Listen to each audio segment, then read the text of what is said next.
hectares, 100 per square meter. May fish pond. Yan po. May mga mangga po doon. 34 pieces. So, itong kabuuan po na lupa na ito ay mango and rice land. Mayroon sampalok at mga kawayan. So, napakaganda pong magtanim doon magtayo po doon ng bahay. Makikita nyo po sa drone ng ganda. So, ito po ay mother title, 6 na hektarya. Mana po nila ay dalawa pong magkapatid ang maghahati sa 6. So, yung 3 hektarya lang pong ibebenta. So, buhay pa po silang dalawa magkapatid. So, wala pong extrajudicial po tayo dito. So, malinis din naman po daw ang kanyang tax. Bayad po. So, sa daan po wala tayong problema kasi sa kanila po yan. Magkakaroon lang po ng kasulatan na hindi po pwede pong isara. Doon po, ang mga palayan po niya. So, makikita nyo po sa drone yan ang ganda sa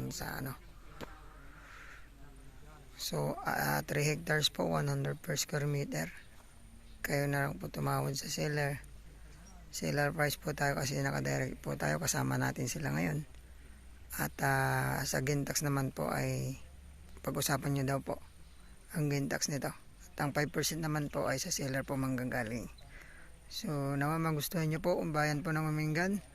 3 hektarya, 100 per square meter only. So, may fish pan na isa, may laman na rin mga tilapia. At yun, ongoing po ang patubig sa palay. Kasi nagsikan po sila ng palay. Hanggang dito po siguro yung gitna nitong lupa. Pag ganun. Yung, depende po yung sa gitna ng 3 hektarya. So, yan. Pasukin po natin yung loob ng mangga. Mabutang ulag kita katay. Si Daag.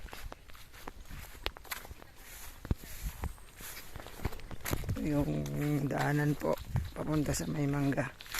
Papasok po ang dito. Kuliglig. Kasama po yung mga mangga. Mga kawayan. Ito po yung fish pan niya, ma'am sir. May laman po yung tilapia yan. Kaya na pong mag-harvest niyan pag nagustuhan niyo po ito. Ayan. Pasok po tayo sa property. May 34 pieces of mango tree. Yan po. So yung part po ng lupa na to may nakuhanan po sa dam. Pero sabi ni kuya, yan po sila kumukuha ng tubig. Tapos papagawa sila ng fish cart. Pwede silang mag fish pan dyan. So, ito na po yung mga mangga, namumunga na po yan. Po. Kawayan, kasya. Yan, may kubo po si kuya dyan.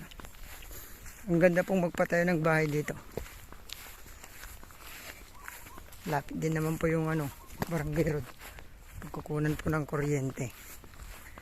Yan po yung palayan po nila. Going po ng patubig. Walang problema po ang tubig dito kasi tabi mo ng dam. Dito yung sampalok. At yun po ang kuryente po. Pakalapit din po yan. Yun. So, ikutan ko lang para makita po ninyo kaganda ng itong property na inalok po namin ngayon sa inyo.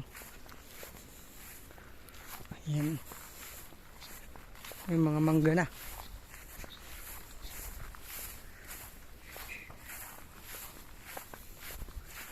Po. Pwede nang pa-sprayan ngayon to para magkabunga na po. Ang daming ibon. Yan po, medyo mataas dito sa part na to kaya napakaganda pong magpatayo ng bahay or kubo-kubo, maging bakasyonan na overlooking. Yan po, dito po tayo sa loob ng kamanggahan. Yan, 34 pieces of mango tree. Yan no. Tanaw po natin yung mga ito po sa part na mataas. So po, nawa magustuhan niyo po itong property na to. Bayan po ng Umingan, Pangasinan. Ang gandang gawing lokasyon, ang gandang gawing bakasyonan to. Kubo sa gitna.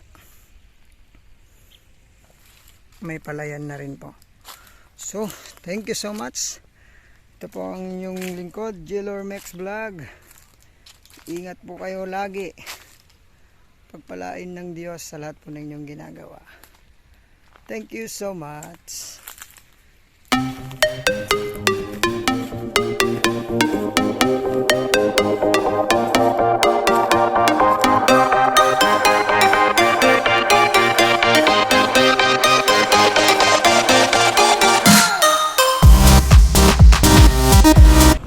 Ito po yung right of way na ibibigay ng seller. Sa kanila rin po itong lupa na to.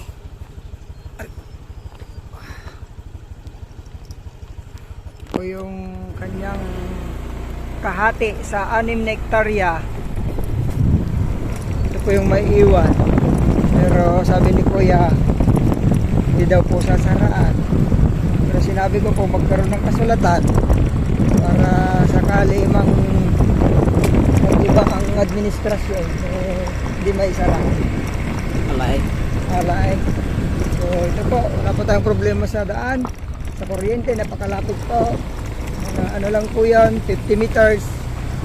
Ang nadaan doon. 50 meters ang layo ng kuryente.